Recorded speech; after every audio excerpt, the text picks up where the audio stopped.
بسم اللہ الرحمن الرحیم۔ السلام علیکم۔ ایک دفعہ حضرت بابا فرید الدین گنج شکر رحمۃ اللہ علیہ اپنے خاص مریدین سے مخاطب تھے۔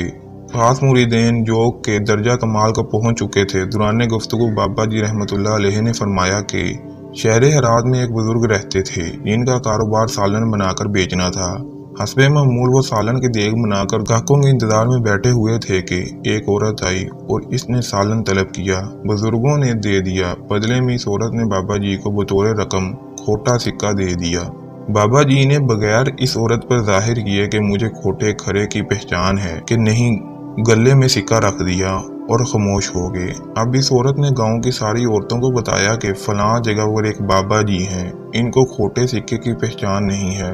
پھر اور عورتیں اور لوگ آئے، بابا جی سے سالن طلب کرتے اور بدلے میں کھوٹے سکے دے کر چلے جاتے۔ بابا جی بھی بغیر کچھ بولے قبول کرتے اور سالن دے دیتے۔ کچھ روز بابا جی بیمار ہو گئے۔ ان کا بدلہ لینے کے لیے گاؤں کے کچھ لوگ آئے۔ بابا جی نے فرمایا کہ مجھے مصلی بچھا دو۔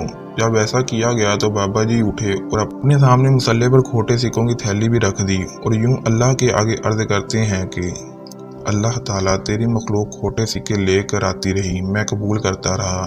اے پیکر حق، یا رب، آج میرا وقت آخر ہے، تو بھی میری کھوٹی نمازیں، کھوٹے روزے، کھوٹے سجدے قبول فرما۔ تھوڑی دیر گزرنے کے بعد وہاں مکان کے در و دیوار کانپنے لگے اور آواز آئی کہ قبول کی تمہاری دعا، درگزر کیا تمہارا حساب اور جنت میں نبیوں اور صدیقوں کا پڑوسی کیا۔